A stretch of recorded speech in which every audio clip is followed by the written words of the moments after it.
but you just gotta know it'll all be fine. It's okay. It's okay. It's okay. Hey, feeling good, like I should. When in dark, I walk around the neighborhood. Feeling blessed, never stressed. Got that sunshine on my Sunday best. Hey, some days you wake up and nothing works, you feel surrounded. Gotta give your feet some gravity to get you grounded. Keep good things inside your ears just like the waves and sound it. And just say whatever, cause there is no way you're grounded. Everyone falls down sometime, but you just gotta know it'll all be fine. It's okay. It's okay. It's okay. Hey, feeling good, like I should. When in dark, I walk around the neighborhood. Feeling blessed, never stressed. Got that sunshine on my Sunday best. Hey, feeling good, like I should. When in dark, I walk around the neighborhood. Feeling blessed, never stressed. Got that sunshine on my Sunday best.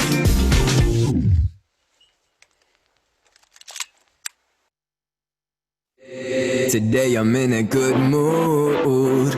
Got good drink and good food, with some good friends and good news. So today I'm in a Today I'm in a good mood. Got good drink and good food, with some good friends and good news. So today I'm in a good mood. Yeah, feeling free, yeah, I'm feeling fine. Got paid my fee and I'm feeling high. I can see the charts and I'm feeling climb. Cause I killed the beat while you killing time. Disgusting, it's disgusting how I make every song that you're discussing. I'm buzzing, yeah, I'm buzzing. Cause I'm a new chick, not on some Jake the Mustang, no. No worries, that's the state of my mind. Hey, know your shade cannot take from my shine. Today I'm in a good mood. Got good drink and good food, with some good friends and good news. So today I'm in a good mood. Got good drink and good food, with some good friends and good news. So today I'm in a good mood. Hey, drinks at the flat, that's a prequel. Hey, blowing loud till it's legal. Hey, me and the tribe looking like a lookbook. You and your crew look like the Beatles. All right, good morning, everybody, on a beautiful Tuesday morning here in Milwaukee. I'm super stoked. This morning we have a special guest speaker who some of us were fortunate to hear last year, but Daniel Werner, who happens to also be my brother-in-law, is the director of Uber Freight over in Europe. And get this. So last year, Megan and I took a trip to Amsterdam, and this is January of 2019, and Dan took us to Uber's world headquarters in Europe. And at the time, he was Uber Freight's only employee. Today, Uber Freight, he's the director of Uber Freight for Europe. They have over 150 employees working on their freight platform. And he's going to talk to us today about how he scaled their business model across Europe to deliver hundreds of millions of dollars in revenue annually, and talking about a growth environment for his people. So, Dan, I am going to turn it over to you. Fantastic. Thank you, Charlie, and good morning, everyone.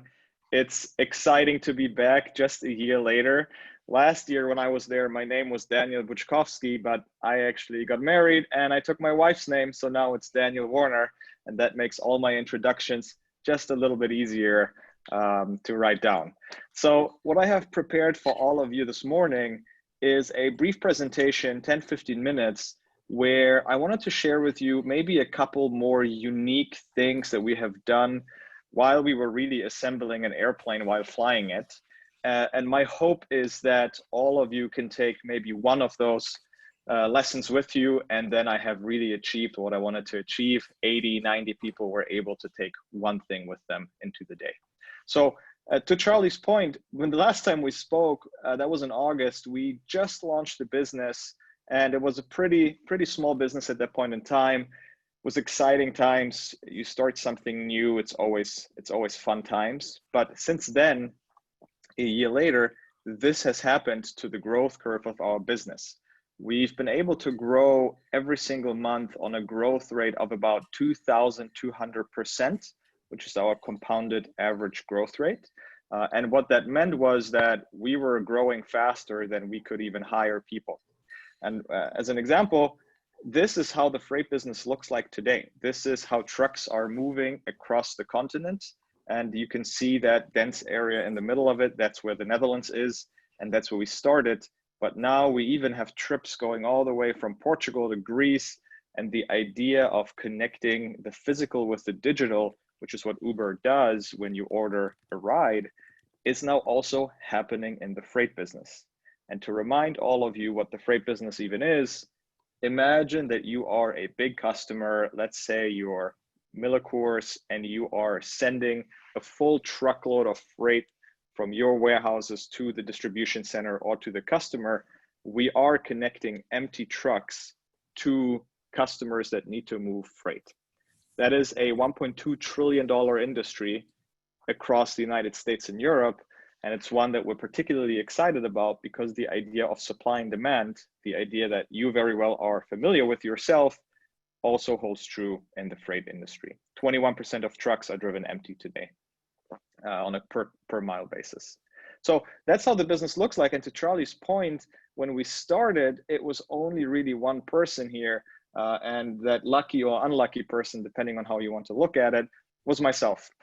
And now that picture looks like this. We have been able to go to 140, 150 employees. And how that really looks like in reality is this.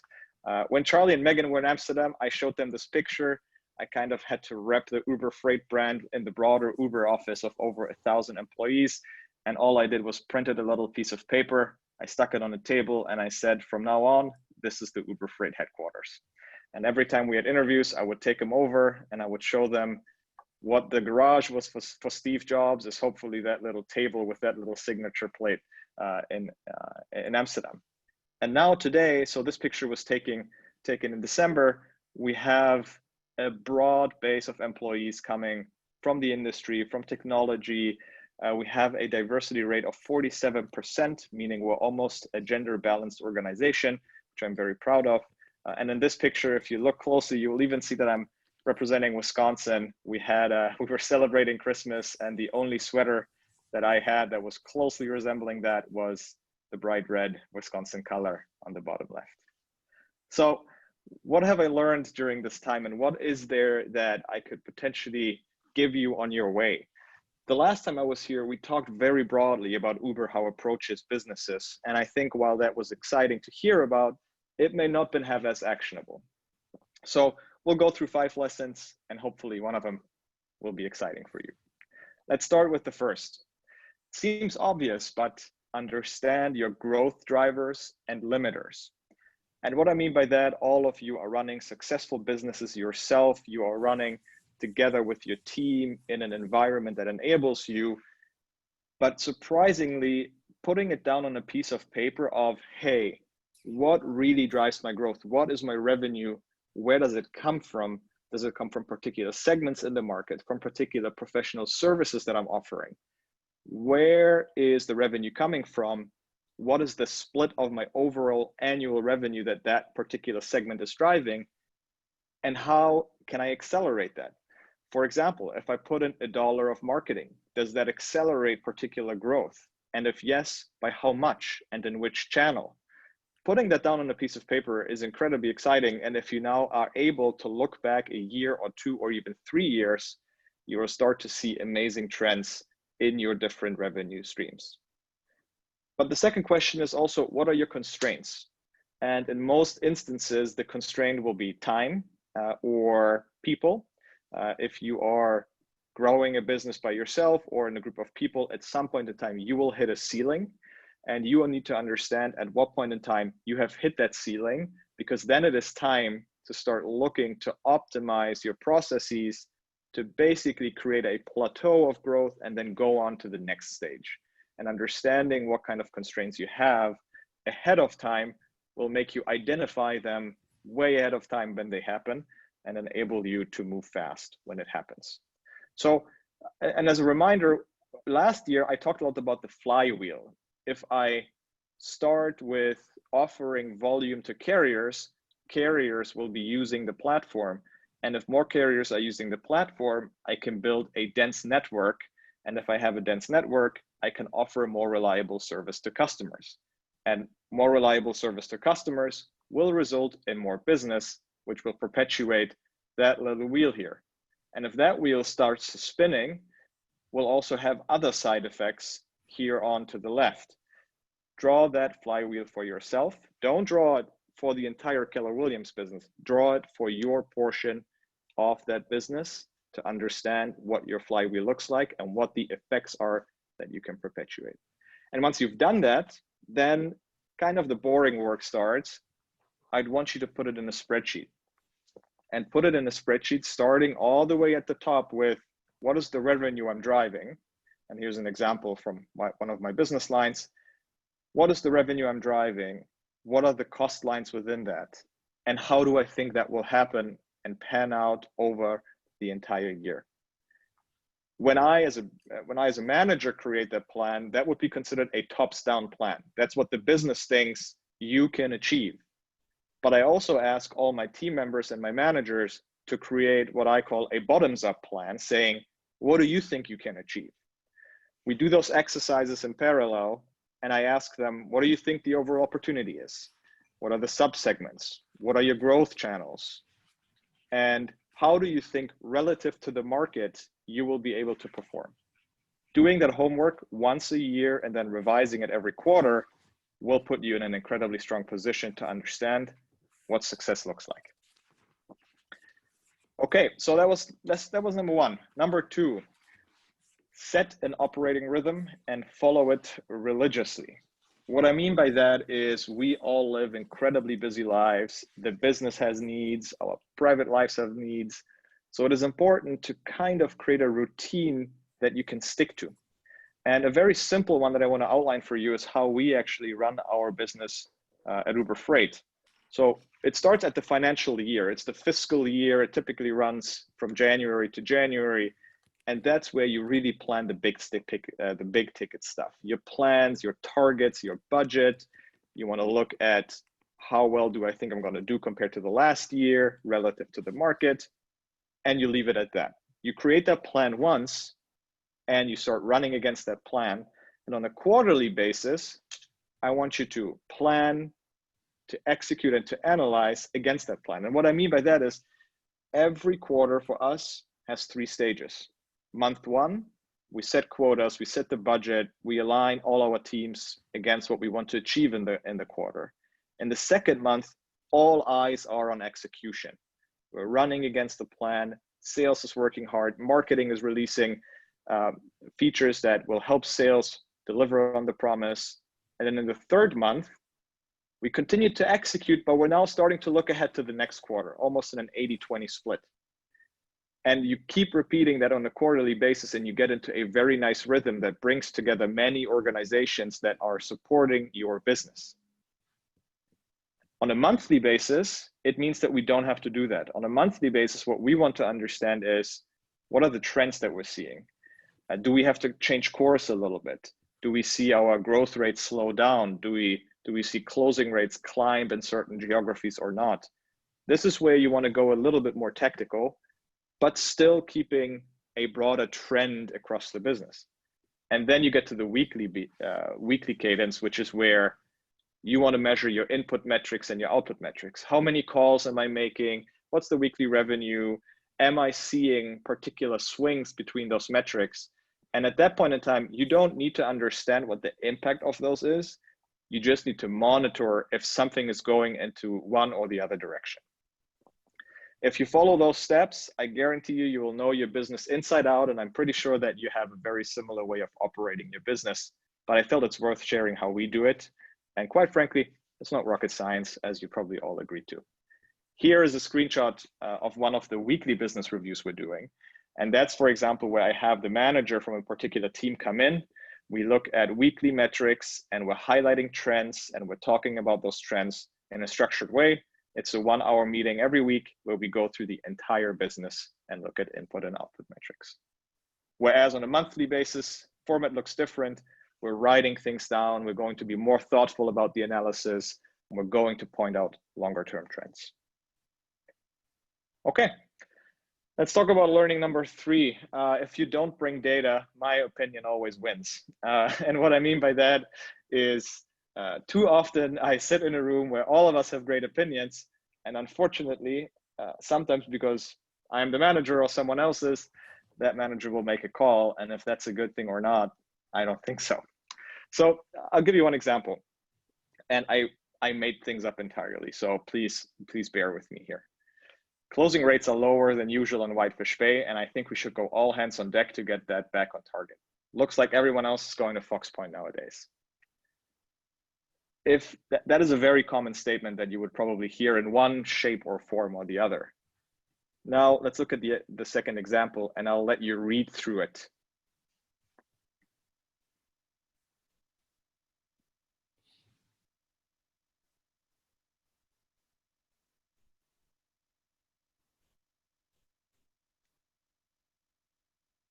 So I made a lot of things up here, but the point is multiple. 1, there's use of data, either qualitative or quantitative data, whatever you can get your hands on. I'm sure you have some sort of reporting. If not, you can use customer references, whatever works best for you. There's a use and application of data.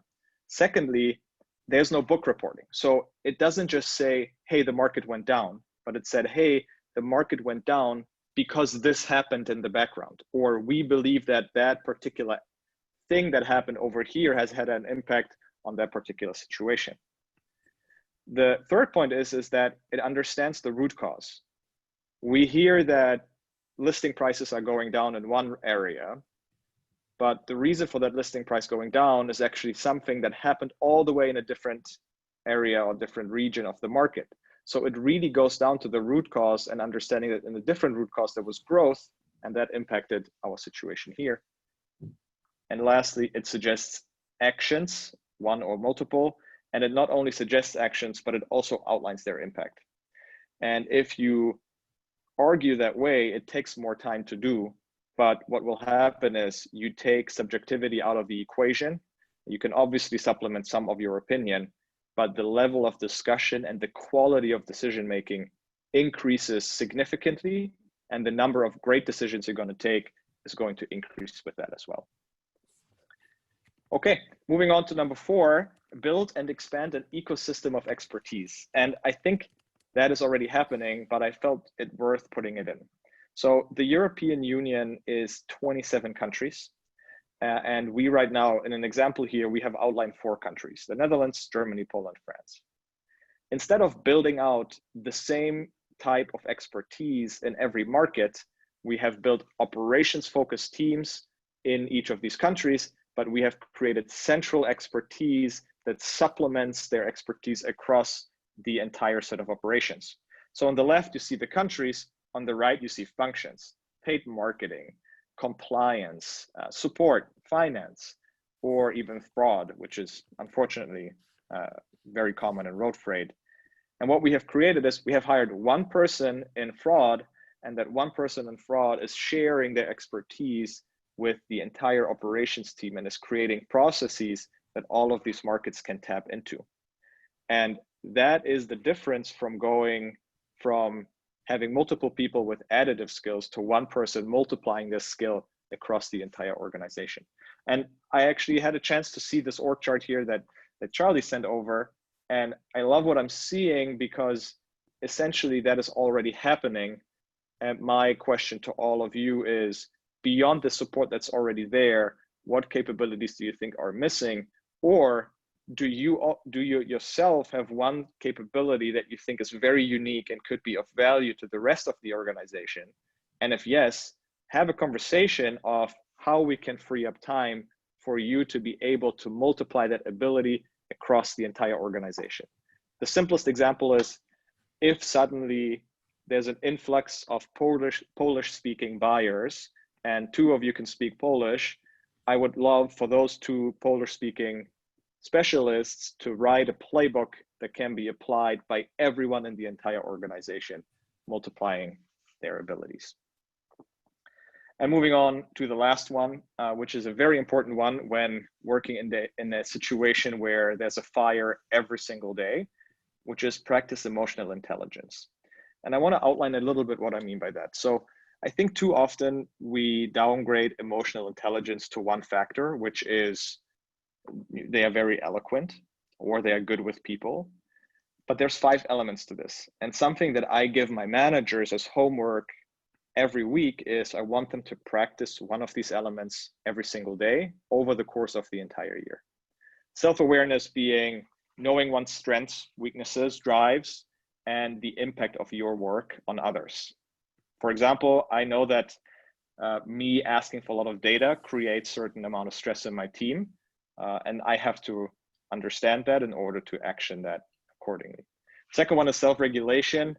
To what extent am I able to understand my own disruptive impulses, and how can I avoid those from having a negative impact on a situation? And thirdly, how do I have optimism in times of failure? So the other day I had a one-on-one conversation with one of my reports, and that person was very frustrated about the number of challenges they were facing until we realized that at the end of the day, we come to work because we like to solve challenges. And that is kind of the core of our being at work, to solve challenges with a positive outcome. We were able to turn that motivation around, and suddenly the employee is back on track. Lastly, empathy. It is really not about being there for someone, but understanding someone's emotional makeup. And by that means what makes the person happy, what doesn't, what kind of stress causes them bad stress versus positive stress. Understanding that is a very important capability, combined with social skills, which means just building rapport with others. And I know that all of you have that, because I walked away last year and I said to Charlie, what an amazing team. Everyone's really in it together. So not much to say here. Okay, so to quickly take away everything I said, and I'm going to share this with you. There's 5 learnings. Understand your growth, build an ecosystem of expertise, even if that means you have to go slightly the extra mile. Set an operating rhythm and just follow that thing religiously. We are still doing exactly what I've showed you for the full year, and it just keeps going. Practice emotional intelligence. I think that's an exciting personal growth journey. And make sure that you use data, otherwise someone else's opinion will win. But I have one bonus, and that bonus will probably be very known to many of you. So what's the one thing? Let's see if you can take the guess what it is. I'll show you a little more. So that's actually written by Gary Keller. It's a book that Charlie gave me last year called The One Thing. I read the book, and I kid you not, I started applying it in my own day-to-day, in my business and in my personal life. And the one takeaway I have for you here is something I do is very simple, and I'll stop talking. I have 2 categorizations. I have one called action required and one called monitoring things. If something falls in the action required bucket, I got to take action myself. If something falls in the monitoring bucket, it means that someone else is working on something, but there will be an aspect of that I need to perform my work, and I got to keep an eye on it. And on the left, I have prioritization. That's how simple it is. So in this case, responding to Clark would be my P0, the one thing I have to get done for sure. Everything else is a nice extra, and everything on the right side is something I'll keep an eye on for the future. All right, and with that, thanks a lot for listening to me. I hope you found it interesting. And Charlie, back to you. Cool. Thanks, Dan. So I wrote in the chat, guys, if you have any questions, we're going to kind of take a little bit of a Q&A for Dan if you guys have questions. But, thinking about this broadly, right? So many of Dan's principles that he utilizes in his business at Uber Freight are so similar in terms of how we talk about how we help you, A, build a business, and B, how you manage your business throughout your, day leads to weeks, weeks leads to months, months leads to year. And you can see the parallels to someone who's running a ridiculously big business with 140, 150 people across 27 countries. There's so many parallels to whether you're an individual agent running your business to running a team of, let's say, 4 or 5 people, or running a team of, to Jay Schmidt size of 30 or 40 people, right? And the takeaways you take of, how are you accelerating growth? How are you rigorously following your plan to adjust your vitals, right? I loved his statement around, if you don't bring data, my opinion always wins, right? And so there's so many little nuggets that he prepared that he utilizes within his freight business that are so correlative to our business. And you say, okay, how do I then either lead people better, whether that's your team or other agents or your co-broke, or think of it as how do I lead my clients better, or how do I serve my clients better? And so I'll make sure that we recap some of this stuff. Well, I'll get the slides from Dan, and then we'll share them out today in the weekly email. But Dan, let me ask you a quick question. This came from Ross Treffert, and his question was, how did you successfully delegate the things that you used to do in the beginning and trust they were getting done? And I think that's the biggest problem we have in our industry as people scale. That delegation of always being involved in the transaction is difficult. So how did you go from 1 to 150 and then understand, releasing control? Yeah, it's a very good question. So I think when I look at the business, it kind of goes in different stages. When you're just by yourself, you're basically just a family. You have a couple of people working with you, and you take that family and becomes kind of a village of people. And from a village, you go into a nation of people. And what I have noticed is that the type of talent that you hire in the beginning should really be a first principle thinker, a problem solver who has a broad set of transferable skills, good communication, good time management, good prioritization, good articulation of challenges. And if you hire people with that type of skill set, anything you give them, they will kind of figure out, right? And I would like to say of myself that I'm not particularly good, or I'm not particularly excellent at anything, but I'm good at many things. And hiring that set of people as your core to start off will give you a good foundation of trust, which means that they can run and do their thing. You trust they'll get it done. And as the business expands, you start hiring for expertise that can go 2 or 3 layers down that you may not be able to with a generalist thinker and problem solver. Yeah, so Dan, let me ask you a follow-up question. In the beginning of when you were launching Uber Freight, at what point did you guys realize, or at what point did you specifically realize you had to make your first hire to find that person that could start helping you, right? Like where did you make that decision? Yeah, so I had it on January 2nd, I was in the office, and January 3rd, I came home with a to-do list that looked as long as 5 pages. And I looked to my wife, at that point in time, fiance, and I said, I need to hire people. So for me, it was an easy decision. But the moment in time you feel that you are not able to make quality decisions because you are constrained in one way or another is the point in time you should start hiring. And ideally you can kind of tell that this is happening already. So, and at this point in time, if I have the feeling that in any conversation I have, I get overruled 2 or 3 times, it's clear that I need to expand my capabilities by hiring people that know the answers that I don't. Yeah, that's awesome stuff. Cool. Awesome. Any other questions for Dan before he jumps off? I have a question. What's up, Dan? So when you hit like that plateau of growth, and I feel like oftentimes things are going so well that you might be blinded by success. are there certain things you do to reset, or maybe like exercises that you do to analyze things and see like, all right, even though we're doing really well, like, could we be doing better? Could we hire people? Yep. So I think growth should always be looked at relative, and I think you are doing that already. I see every now and then charts that show Keller Williams growth compared to the market. And to me, success means that you are outpacing your competition relatively. And if that is not the case, I don't think you should call that success. You should just call that baseline growth.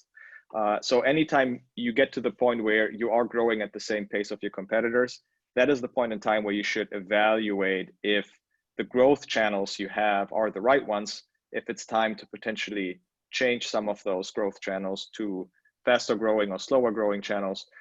And also it's time to evaluate if maybe you are taking too much profit at this point in time, and maybe it's time to reinvest some of that profit, for example, into learning and development or other ways, and being mindful that you can trade off some of your profit margins with growth is certainly something that I would then look at when I hit those plateaus. Thank you. Great. Cool. Dan, well, we appreciate you. Thank you for jumping on and taking time out of your vacation here in Wisconsin to give back to our group. And guys, I'll make sure I get Dan's notes to send back out in our Tuesday recaps. Thanks a lot, Charlie, and thanks everyone. Have a good rest of your day. Cool. Thanks, Dan. All right, guys, so we're jumping back into it to finish the call. And here we go. I want to remind the group last week, and I'll resend these out. I thought there were some really great, interesting statistics as it relates to the cost of waiting, some information as it relates to the down payment by buyer type, and then also protecting your hard-earned money as it relates to property managers and raising rents, to talk about how we are preparing first-time home buyers off the ledge of the objection, we will wait for the market to slow down. And the cost of waiting conversation, if you can articulate that cost of waiting conversation to your client through some of the data points that Brian shared with us last week, a really, really helpful way to help you talk those clients out of the we will wait conversation. So just want to remind the group, I sent those out last week, Tuesday, some of those talking points on the cost of waiting, and I will make sure to resend them out today as well. And some of the information that was in there was extremely impactful and powerful. So be on the lookout for that in our weekly recap. Lindsay and Brad Yates, you are on for Tech Tuesday. What are we talking about today with Agent Sites in Command? All right, good morning, everybody. So tech training today is on the agent website. I get a lot of questions from people on how to set this up, just how to really utilize this, how to create custom pages, things like that. So I just wanted to reiterate that the agent website is the same product, it's the same technology as the Keller Williams consumer app. So the biggest benefit for your clients, and this is a really great talking point when you're explaining, the KW app, is that they can also log in using that same password, everything that they created for the app for your agent website. So they can access the same IDX search, view collections, save properties, edit their account information, all on your website. And so I really wanted to hone in on the buyer and seller guide. So again, your clients can access this on both the consumer app and your agent website. And so this is designed to walk your clients through that process. Either buying or selling their home, and so they can actually go in and mark these checklist items off as they're going through, okay, they got pre-approved, what's next? And they can go through and see that right there instead of having to go and ask you for that information. And so the best part about this is that you can customize it to fit your business. And so I'm going to throw it over to Brad, and he's going to go through a little bit more of how he customized this to fit his business. And so I'm going to share my screen. And so, Charlie, if you mind if I share, and then I'm going to go into Brad's website to show you guys what this looks like. Oops. My phone is ringing. I apologize. I shall turn it off. But yeah, I mean, how many times have somebody ask you, who do you use for pre-approval, a mortgage company, who do you use for inspectors, so on. You've got to go find that email, that picture, whatever to send to them. I've actually taken the time to build it right into my app. So in the guide part and here on my phone, I'll even show you, maybe it's gonna, but it tells you right there, it's built right into the bottom there. But now that app is now, you can access that through your website. So, instead of sending out that, Wendy Wanta, Bruce Murphy are too low, because you only have 300 spaces, so you can't go crazy. So I had to limit it to 2 for my normal 4. But right there, it's on there. It gets them using your app. And it explains why getting approved is important. And you can change the wording on that, the steps, whatever. Also, if you scroll down, you're going to get to inspection. What's an inspection? Why is it important? And then in that inspection, I've also put a couple great inspectors that I've worked with in there. And, if they wake up in the middle of the night at 3 in the morning, they can read what I'm thinking, and it gives them things and some comfort at that point. So that's the great part, of being able to individualize it. And this, as soon as you change it, it changes right there. And if you need to change it tomorrow, it automatically updates it. So when they sign in, it's current. So that's what we're talking about today. Yeah, so as you can see, this is what it looks like on Brad's website. So I'm logged in as a consumer. I've got my initials up here, and so this is where I can access the guide. Same thing with the KW app, but then you'll see I can mark these steps off as completed and go about the process. All right, so join us at noon today. So we're talking all about the website.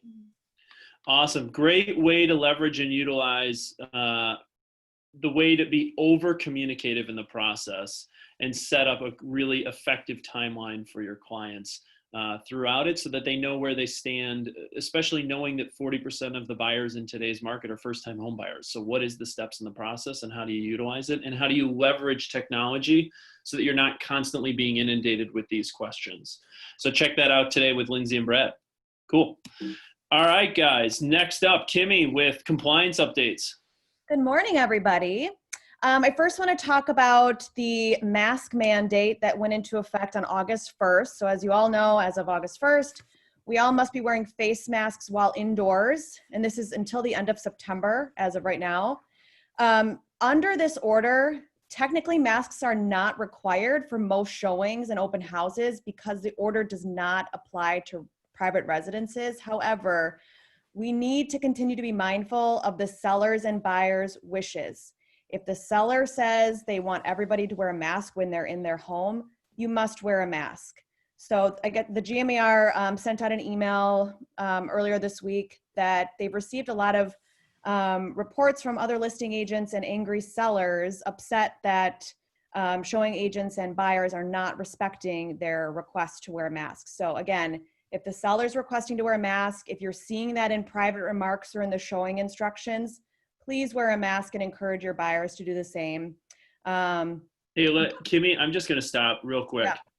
Guys, just be smart and wear a mask when you go into a home on a showing or a listing. I mean, you don't want to be caught on Nest or on Ring and someone sends it to CBS 58 investigative news and all of a sudden you're being blown up on the 6 o'clock news because you didn't wear a mask during your showing. So I would be very, very cautious, and I would always make sure that you're wearing a mask when you're on showings or in open houses. Yeah, Scott Bush in his email reiterated that the public does not look favorably on our industry when we don't follow rules. So don't make us look bad.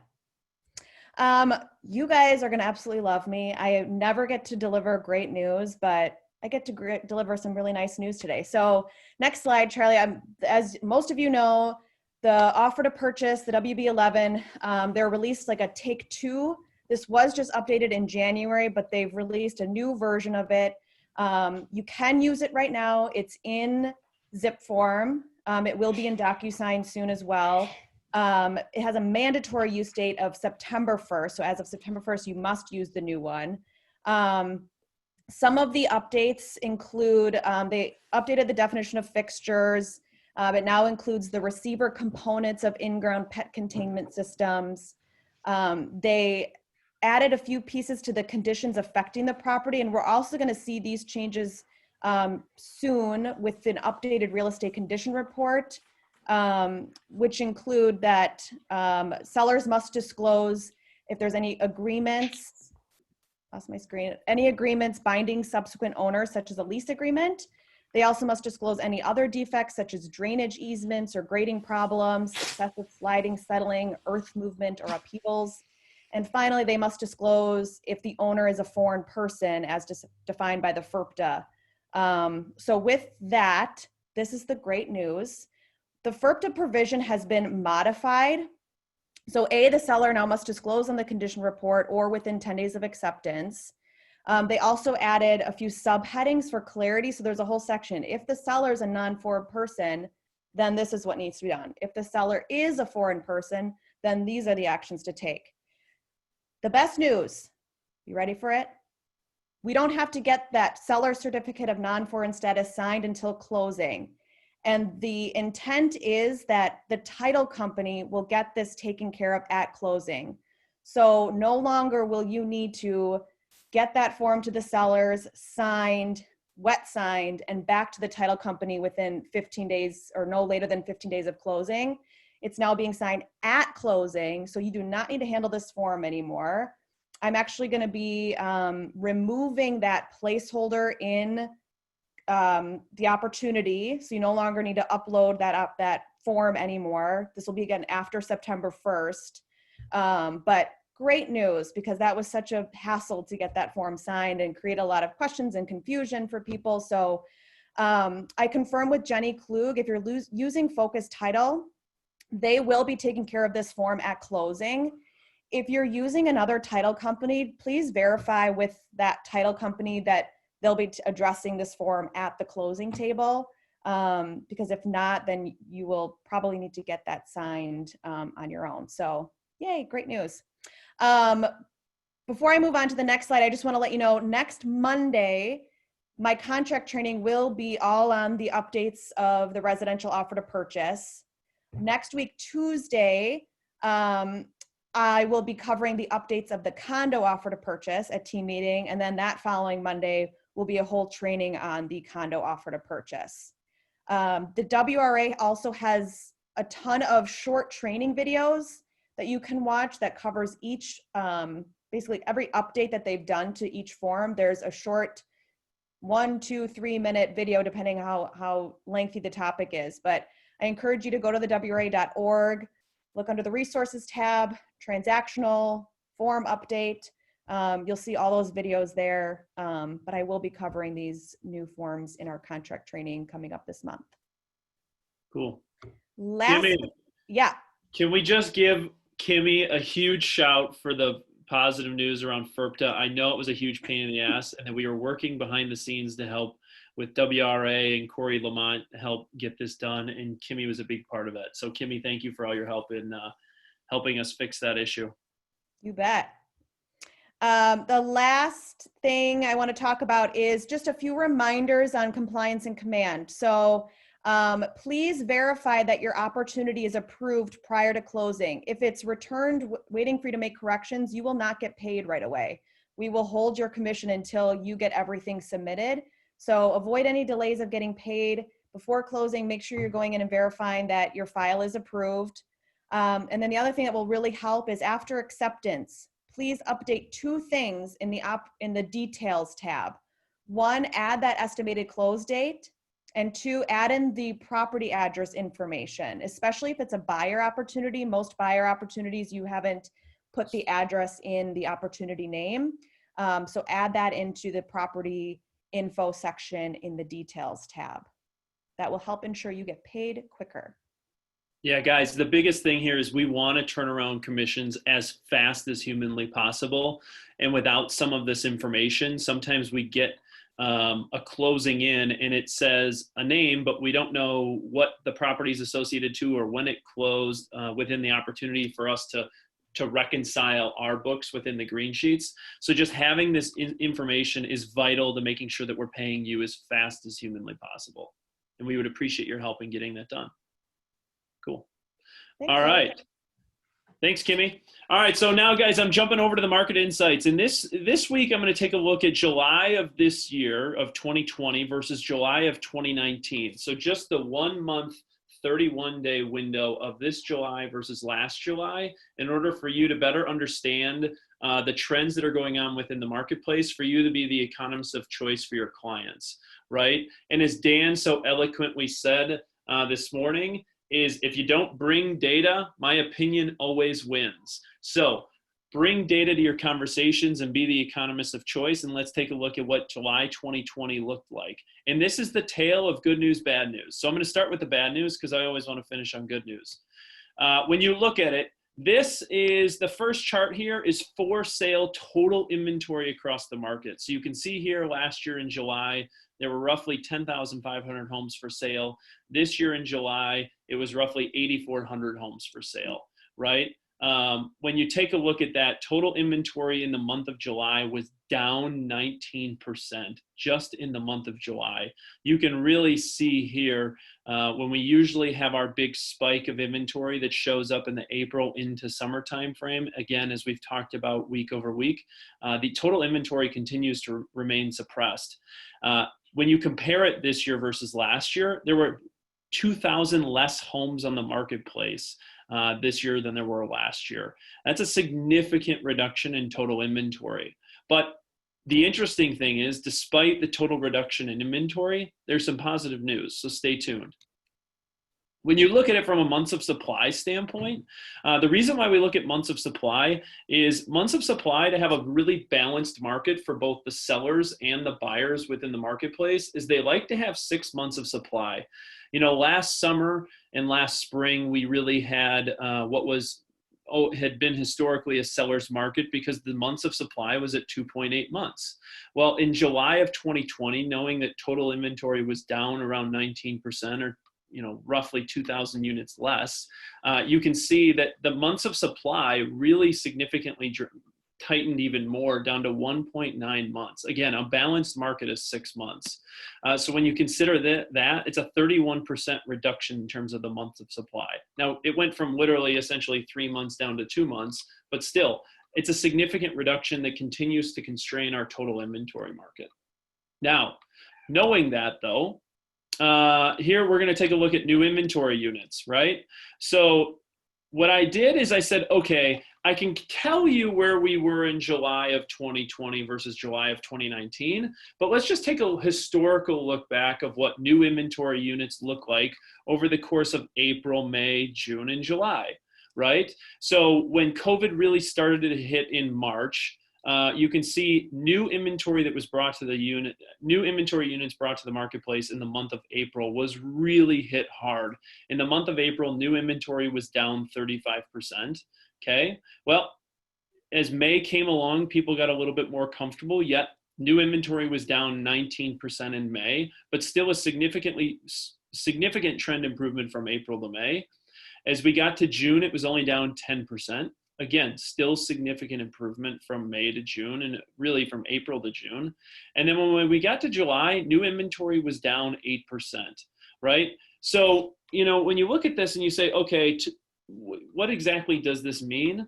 Well, for us to really balance out the marketplace in order to get back closer to a 3 months or even, God forbid, we ever see a 6 month supply of inventory in the near future, I'm talking about in the next year to 2 years, we really would need new inventory units to really spike positively pretty significantly in order to make up for the lost inventory that didn't come to the marketplace really in April, May, and June of this year. So I say the good news in all of this is we're recovering. People are starting to become more aware of the environment, and they're also getting more confidence in our ability as realtors to safely bring a home to marketplace to sell. So again, when I look at trends month over month over month, this is a very positive note. While I don't ever want to see it down 8%, it's positive when you compare from the perspective of where we were in April as it relates to new inventory units. Then moving on to expireds. So I don't talk about expireds often, but I thought it was important to talk about because here's the story with expireds. When you look at it, listings on the expireds are listings that were on the marketplace that had a contract with a listing agent and they have expired their listing contract. When we look at that in the month of July, we saw an 18.5% reduction on the number of expired listings.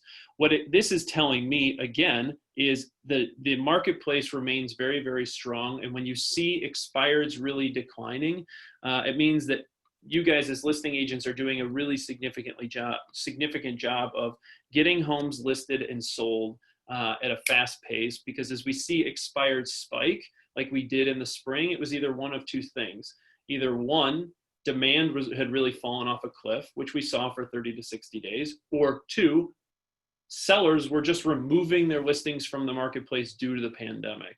So as I see expireds continue to be reduced, it's a very positive sign that you should be, the story here to be told is that sellers, Mr. and Mrs. Seller, I am very, very confident that when we go to the marketplace, we will get you a highest return on your investment and that your property will sell in a pretty quick amount of time. So when you look at it then from a closed unit, so that is what I would probably call the bad news portion of the market stats and analysis. Now let's take a look at some good news. So despite the fact that there was 20% less inventory on the marketplace in the month of July, and new inventory units to the marketplace were down 8%, when we look at the homes that actually closed in the month of July, right, in the homes that closed in the month of July, these were activities that happened April, May, and June. Right? So knowing inventory was totally suppressed, total closed units across the marketplace, this is all MLS across the 5-county metro area, was only down 1.5%. In my, when you look at down 1.5%, it's only down 41 units. Essentially, that's a negligible difference across 2,600 units. So, you know, the story here is despite the fact that inventory is down 20%, closed units, we're pretty much flat versus prior year. That tells you that demand is incredibly strong, continues to be incredibly strong.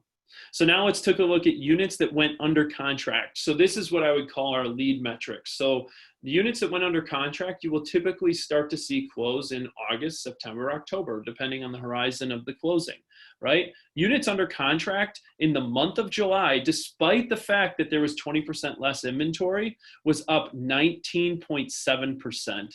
That was a difference of 477 homes that went under contract, more homes that went under contract this year versus the same period last year, just in the month of July. Again, if we're talking about Econ 101 in supply and demand, supply remains really suppressed, and units that are going under contract and units that closed in the month of July, closed is flat, units that went under contract is up 20%. It tells me that demand has, quite frankly, I don't know if it's ever been as strong in the southeastern Wisconsin residential real estate market. So knowing that and knowing that supply is low and demand remains really high based on the metrics we looked at, I took a look at some of the pricing information. And as a reminder, median price is probably the best correlative data set when looking at compared to an average, right? Because it takes the high end and the low end so it doesn't skew the values, and it really gives you the middle value of the marketplace. So let's talk about pricing and what is the market doing from a pricing perspective. When you look at it in the month of July, I pulled median and average so that you have an indication of what both look like. Put it this way, this is just homes that closed in the month of July, right? The average was up 9.5% and the median was up 11.4%. Again, pricing continues to remain high, appreciating in this market, right? Price per square foot trends as it relates to for sale. I looked at 3 different categories here on the left. You can see here, for sale price per square foot numbers. You can see the units that went under contract price per square foot, and then the homes that closed. So this is a lead metric, and a lag metric. Lag metric being the activities that were in prior months, and a lead metric being what will show up in future months. When you compare this against all of it, the sold or closed price per square foot was up almost 5%. The for sale inventory that is on the marketplace right now is up 4% over last year. And homes that went under contract are up 3.4%.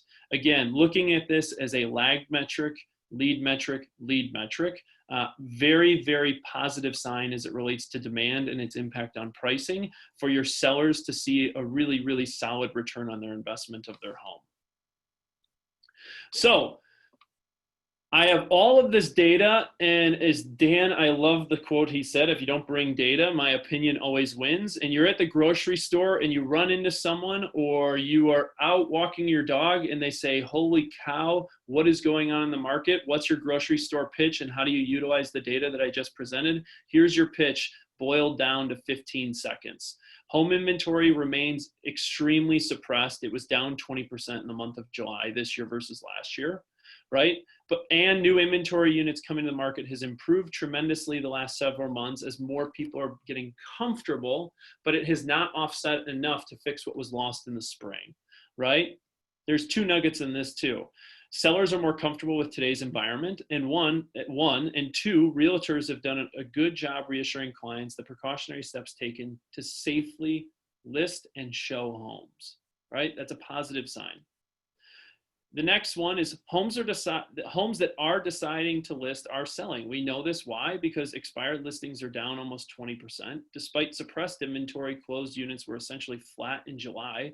And there were 20% more homes that went under contract in July of this year than July of last year, despite the fact that there was 20% less inventory, right? That's a 40-point swing. So again, demand remains extremely, extremely strong, and that sellers should be very comfortable in the fact that homes are selling fast, and in the period of time from list to close is really, really shrinking. And then lastly, because of these market pressures, there's strong demand and low inventory. Prices continue to rise across all major metrics that we track, right? Median price, average price, and price per square foot, all are appreciating in this market. So as you go to the grocery store, or as you walk your dog in the neighborhood and people ask you what's going on in the marketplace, here is effectively how to tell the story, or a few nuggets to share with your friends, family, clients, database, sphere of influence, however you want to utilize the data to tell your story in a 15 to 20 second elevator pitch. Cool.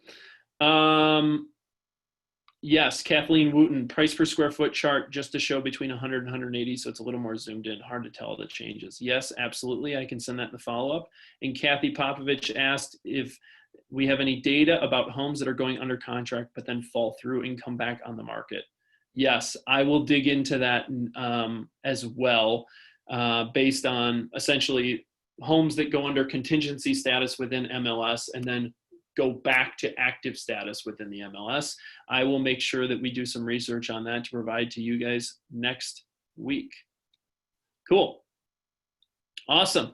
Now, just as a reminder, nuggets of comparison, I sent this out a few weeks ago. This relates to discount brokers. I will send this in our follow-up. Just due to timing, I'll save everybody's time, but there's some great information in here if you're going up against discount brokers or for sale by owner and you're trying to take a listing, just some good nuggets to share with on your listing presentations when you're in that competitive environment against that segment of agent or broker population.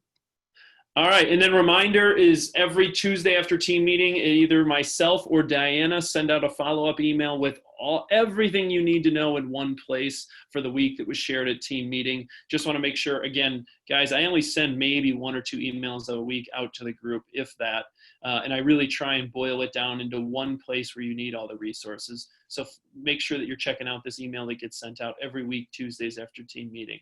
Cool. All right, Mandy, it's on to you to wrap us up for upcoming training and events. Sounds great. Good morning. I won't take up too much time.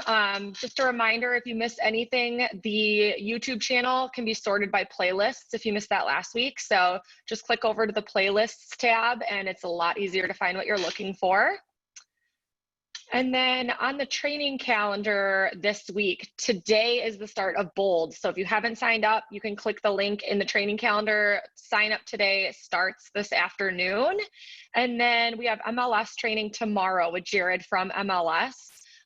If you're new to the industry, he's really great at explaining how to do a lot of stuff in MLS. If you need a little refresher, he's also going to be able to go over the Monsoon tax record systems. So if any of you haven't heard about Monsoon, it's a really incredible resource that can help you with everything from prospecting to pricing. And then next week, Monday, Kimmy's going to be going over that new offer to purchase. And then Reminder, next Mega Camp registration is now open. There is an early bird special that I believe ends today. So make sure to check out Mega Camp, a great way to learn from top producers across the country. Again, as I challenge you to think about your diversity of thought and how you approach your business, great way from those who are taking market share at a high level across the industry. And stay tuned for more details as it relates to how we plan to support Mega Camp locally here in Milwaukee to create safe environments to create local masterminds around some of the content at Mega Camp. So stay tuned for more information as it relates to that. But Mega Camp starts Wednesday, September 15th in the month of September. So check out Mega Camp to register. Awesome. Guys, that is it. We appreciate everything you guys are doing to stay ahead of the game and ahead of the curve. Dan, Werner, we love you. We appreciate you always pouring into our group. It was definitely a high-level conversation. I'll make sure to recap my new notes as it correlates to our industry. And guys, be great. Anything you need from Mandy, Diana, myself, Jen, don't hesitate to reach out. And Lake Country crew, you guys can jump off to go to your Lake Country meetup. And North Shore crew, we will start new listing and buyer needs here in the next 90 seconds. Stay tuned. Thanks, guys.